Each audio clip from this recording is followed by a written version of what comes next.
Hey guys, this is Khavrion here with another battle report. This is going to be me and my buddy Gyro on Tabletop Throwdown in a game of Capture and Protect. We are both going to be playing Vanilla Aleph. In fact, we are both going to be playing the same archetype of Vanilla Aleph, the miDREYnger style. And while the fact that this is a mirror match made some things a little bit weird, it still showcases how to use this particular list archetype really well, and it shows some mistakes that you probably don't want to make. Thus, I'm excited to be talking about it.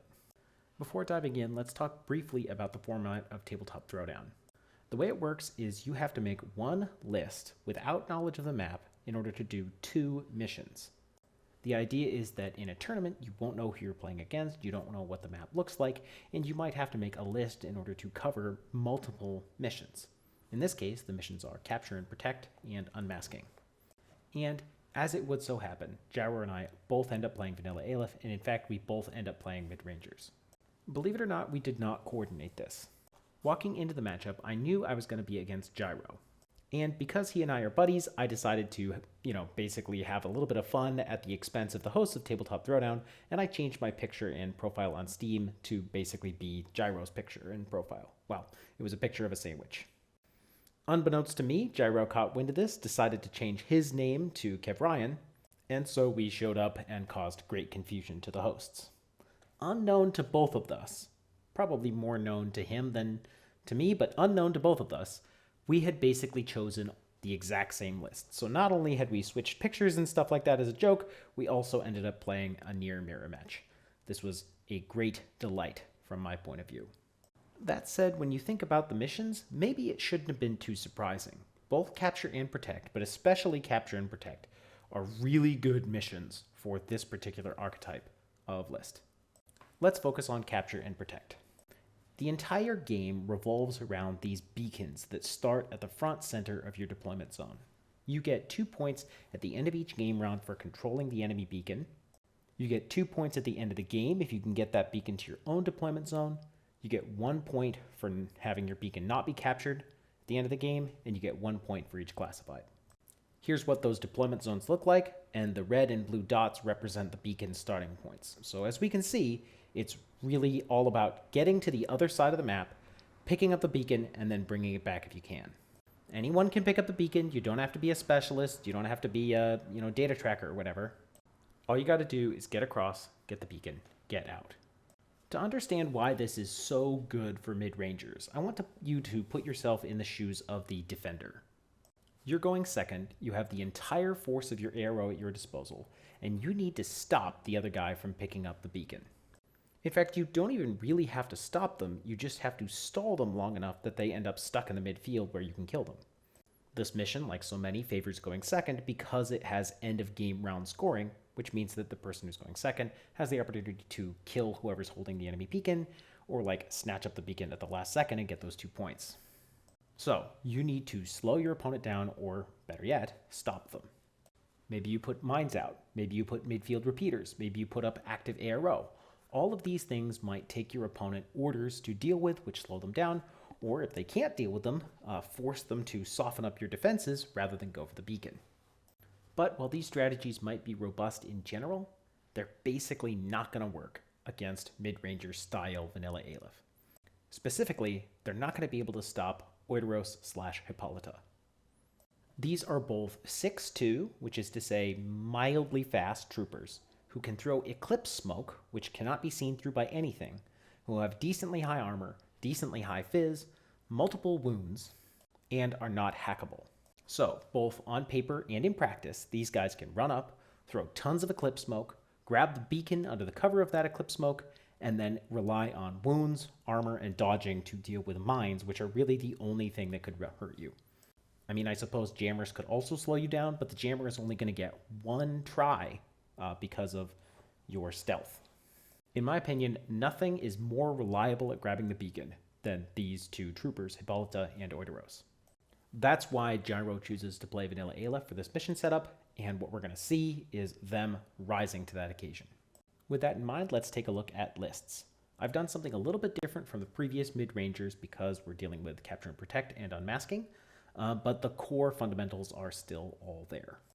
You've got Oideros, Hippolyta, Penthesilea in Group 1, and then Machaon in group 2. I've chosen to give Machaon 2 Yud bots. These guys can stand around and body block, which is a little bit nice. And also, by having 2 Yud bots, I can sort of bluff the location of Atalanta, who is in hidden deployment. Generally speaking, I'll want to have a Yud bot near Atalanta to pick her back up, so I can put a Yud bot on a building, and my opponent, might think that Atalanta is there. Other than that, very standard picks. You've got the Mark 1 Hacker and the Mark 5. I like the Mark 1 just because it's cheaper than the Mark 2 and still basically does the same job.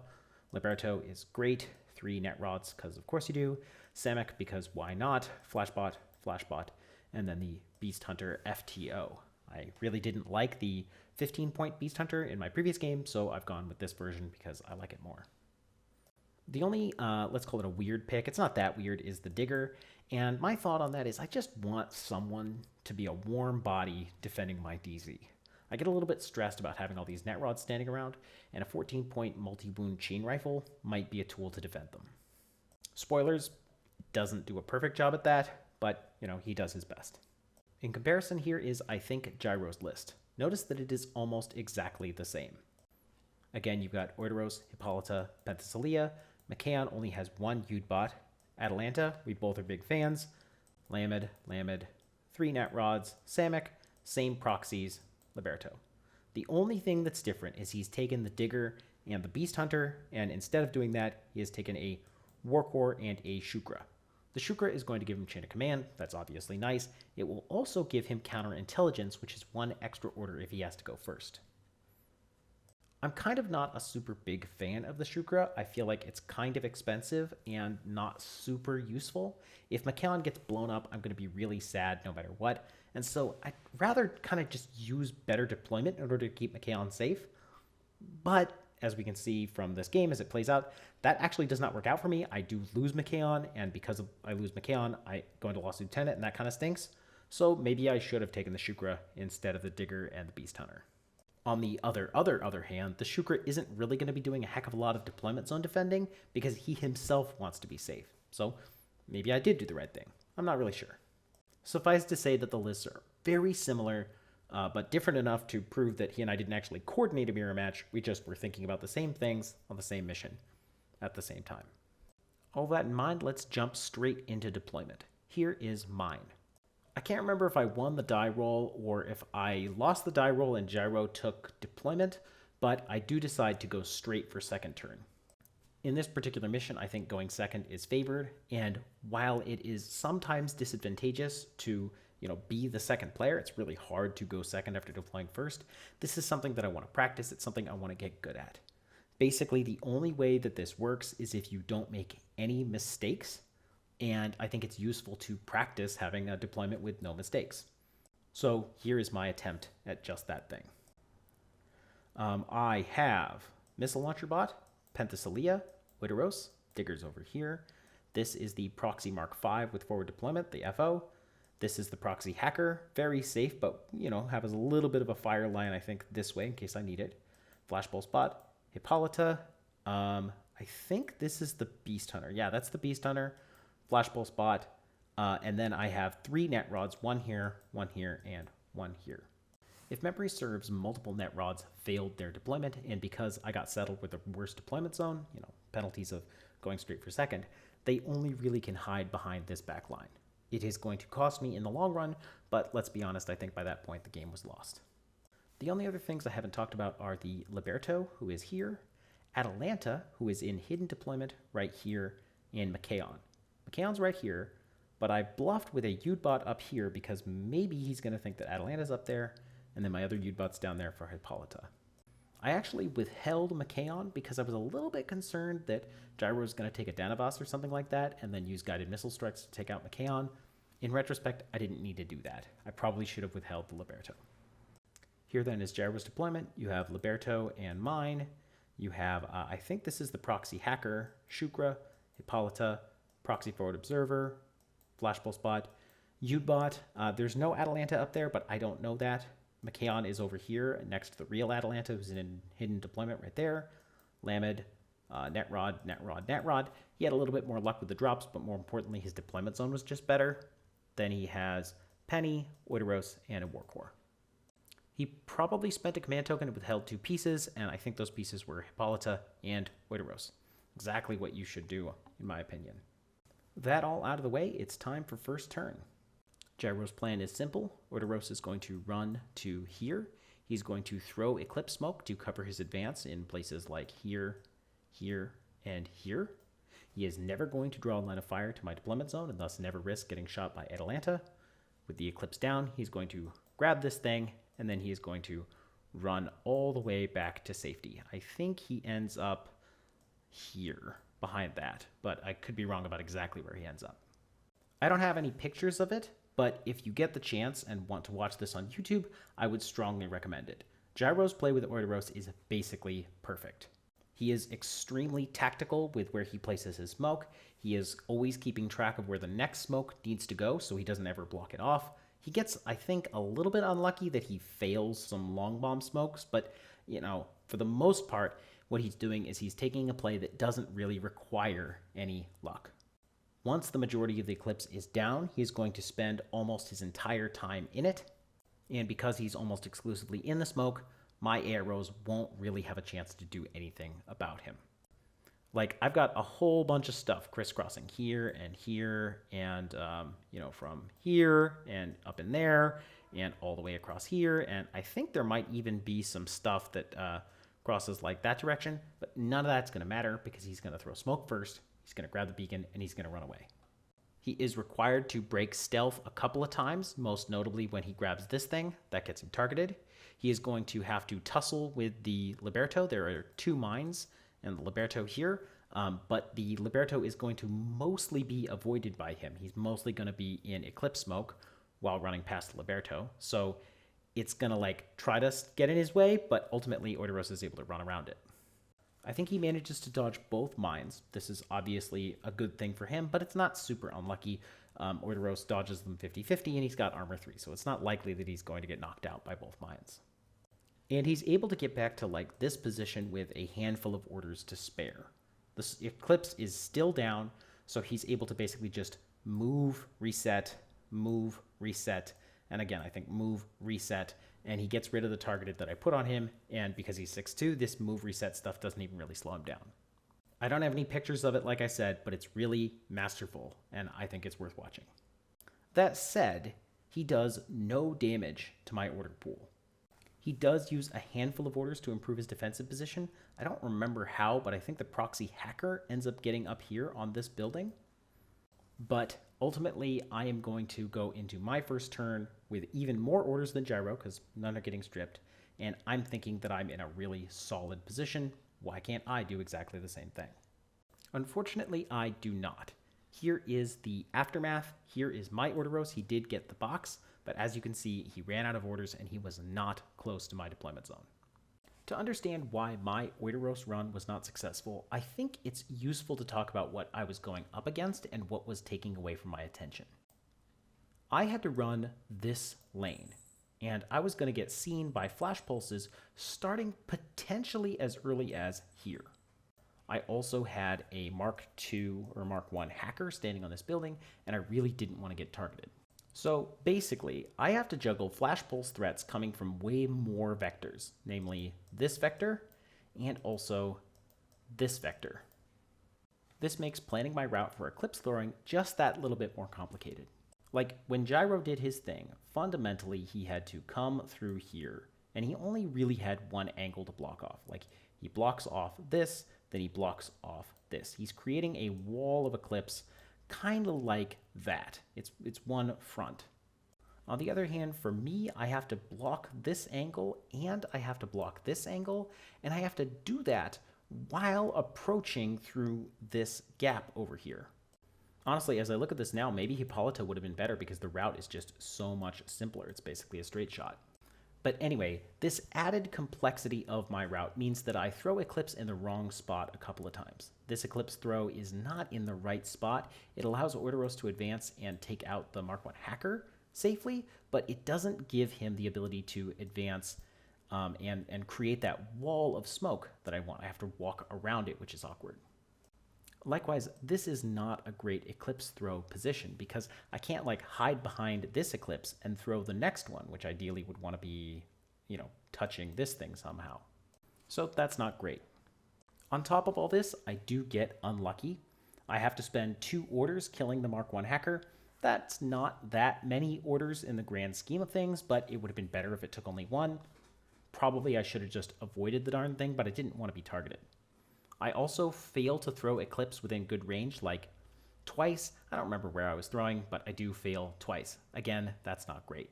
Had I gotten lucky in all 3 of those cases, I would have had 3 extra orders by the time I got here, and I probably could have used those backfiring Eclipse grenades and used that to cover for my mistake.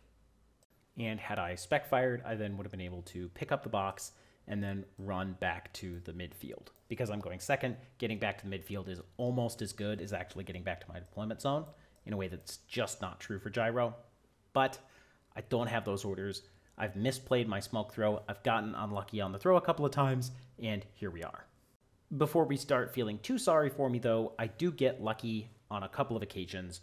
The first is that I eat some flash pulses from this forward observer here, and he just misses over and over again. I do have BTS 6, so getting hit, I'd have maybe a 50-50 of tanking it. I do have Mimetism -6, so the odds of him hitting aren't, super high. And in each case, I was contesting it with an Eclipse throw. But it was still lucky not to get stunned. Moreover, I do have to do this like crazy risky run where I jump from the smoke to pick up the box. When I do that, Atalanta reveals and a whole bunch of things light me up, and after all the dust settles, I've only taken 1 wound. So I'm still holding the box, and again, that's pretty lucky for me. Unfortunately though, my position is really weak. I do have 1 order left on Orderos, but I don't want to get him killed. I have not killed anything of Gyro's himself, and at this point, I'm really in a tough spot. The other thing that I want to point out is I moved Machaon up to this position. I had it in my head that I wanted to use group 2 orders to throw Eclipse Smoke over here and thus free up Orderos, but Machaon failed his 2 Eclipse throws, or maybe he succeeded, I don't really remember. But he ended up being in this position right here. This is not a good position. He's way too far forward, and he is an obvious lieutenant. Suffice to say that I have misplayed this turn. The game is now in Gyro's hands. I have some thoughts about what I could have done differently. I spent a lot of time talking with him about what I could have done differently after the fact, but let's save those for later on. So using this picture, we can talk about Gyro's turn 2 and my turn 2. What's basically going to happen is Gyro is going to have Hippolyta, who starts over here. She is going to run up to this position. She is going to throw Eclipse down some places. I don't really remember where, like here and here. She is going to use that Eclipse in order to dodge out, and then she's going to Berserk Machaon. This whole Eclipse situation over here is not as perfect as his placement of the Eclipse on the first turn, but it is good enough for the job. Berserking into Machaon isn't completely reliable, but Hippolyta is CCing on like a 27 with an explosive close combat weapon and damage a kajillion. So while Machaon might survive, I haven't really looked at the odds, it's certainly not likely, and this is definitely the best play for Gyro. It doesn't matter how many orders it takes, and it doesn't even take that many, because if he puts me in Lost Lieutenant, that's just really bad for me. And indeed, that's what he does. He puts me in Lost Lieutenant. As he's pulling off this attack, I believe I managed to knock Hippolyta unconscious. I think the heavy flamethrower on the Beast Hunter does the majority of the work, but I've also got SMGs being thrown. I've got CC from Machaon. There's a whole lot of stuff that's going to take out Hippolyta. It's then my turn. Hippolyta's gone, but I'm in Lost Lieutenant. I just want to move up to be in a better position. I take my Hippolyta and run to something like that. I take my Penthesilea and run to something like that. I spread the Myrmidon out a little bit in case, they just don't want to be standing too close together, and that's basically my turn. The only other thing that I do is I take Atalanta from hidden deployment and I shoot at his Atalanta. His Atalanta is right there. Mine is right here. This is burst 2 versus burst 1. We're both on 18, so this is a very risky situation, but I need to take out his Atalanta. I need to have some ability to start contesting the pieces that are on the board. It's a risk that I didn't want to take earlier, but it's one that I want to take now. And honestly, maybe I should have wanted to take it earlier. The numbers are something like 60% that I win knocking out his Atalanta versus 30% that he wins knocking out my Atalanta. So it's mildly favored for me, but it does not go my way. I shoot his Atalanta, but he wins the face-to-face. I fail both saves. Atalanta dies. The next thing I do, realizing that I've got to take out Atalanta, is I actually just stand up my missile launcher bot and I fire a missile at Atalanta. It'll splash and hit the flashballs bot, and I'm just thinking maybe this will work. And lo and behold, it does. It turns out we're in good range, so I'm on like a 12. I roll, I think, a 9. He rolls like a 2. I don't remember exactly what the rolls are, but I managed to knock Atalanta unconscious. Not dead, just unconscious. The flashball spot actually passes the dodge, which is a little bit frustrating, but it works out. If the flashballs had been standing there, I could have shot the flashballs and then templated Atalanta for a second time, but it doesn't really matter. Suffice to say that I've somehow managed to take out his Atalanta, or at least knocked her unconscious, but because mine is gone, this is basically not that important anymore. I do a couple of other things that I think have low chance of working, but would have been nice. Like I use the Panzerfaust on the Beast Hunter to shoot at his Warcore. That doesn't work. And I think I try to use the missile launcher bot to shoot at something else. Again, that doesn't work. Okay, here then is the situation at the end of Gyro's turn 3. And so I'll talk you through what he did. First and foremost, he used his Liberto to just put mines everywhere. This is going to be really annoying, and the Liberto is now standing like over there, being in the way. Next, he used Group 2 orders to run miDREYnger up here and just killed my proxy FO, who was standing right there. I had the opportunity to guts to safety, but I just wanted the proxy standing here guarding this path. Because Penthesilea is over here, and what Penthesilea does is she runs all the way to here. There is a digger right there, but as you can see, Penny successfully threw smoke, and then taking advantage of the smoke, she ran out to here and dropped burst 2 nanopulsars on all 3 of the net rods. Penny's not there anymore. That's because my digger got a light flamethrower off booty, and he managed to kill her with that, so I guess that's nice. But all 3 of my net rods failed at least one save. This is a little bit unlikely, but ultimately, as bunched up as they are, I can't complain too much. They all get knocked unconscious. That's 3 orders I won't have at the last, turn of the game, and that's a big deal. My last turn is, again, just kind of flubbing it to see what I can do.